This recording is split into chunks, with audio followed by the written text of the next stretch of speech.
All right, so what do you think? Zoe, I'll start with you and then I'll go to Gabe. Okay, I think new music creates social change because it introduces and advocates for new progressive ideals and ways of life, which influences the people listening. Very good, thank you. Gabe, over to you.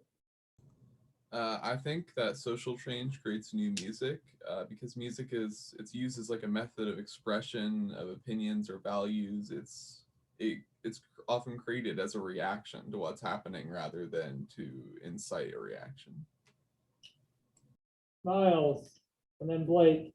I said I think it can be both, and I think that during like the Vietnam War, the new music created social change, and I think that like the advocacy for protests in the songs causes cause a lot of social change. But I think now with rap, a lot of the social change causes the new music, like police brutality and gang violence.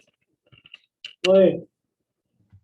I said new music creates social change, and I use the example of the Beatles in the 1960s the most because really they changed youth culture and they started this new persona of like rock and roll, and their protests and songs like Revolution changed like the general public's view of the Vietnam War.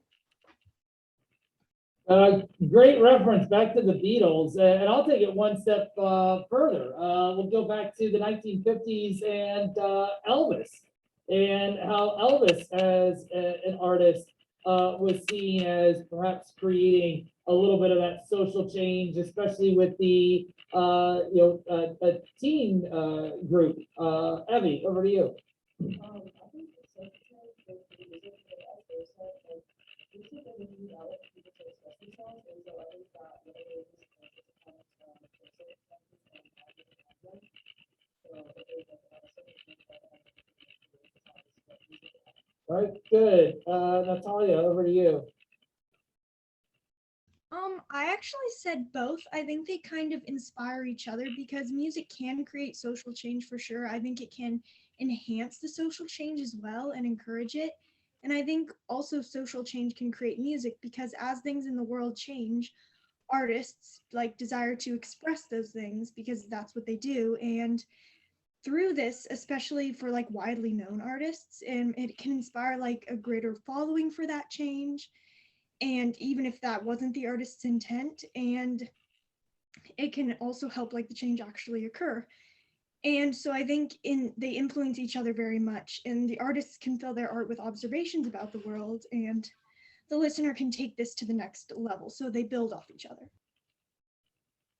I really like what you said about building off of each other. I go back to what we looked at with the Vietnam War time period, and I think for example, a song like "Fortunate Son" from Creedence Clearwater Revival, understanding like when the song was released, sort of gives us that lens into how they can play off each other, the social change and the music, and so. I think that's a prime example because that's released in 1969 at the height of the debate and divisiveness over the draft.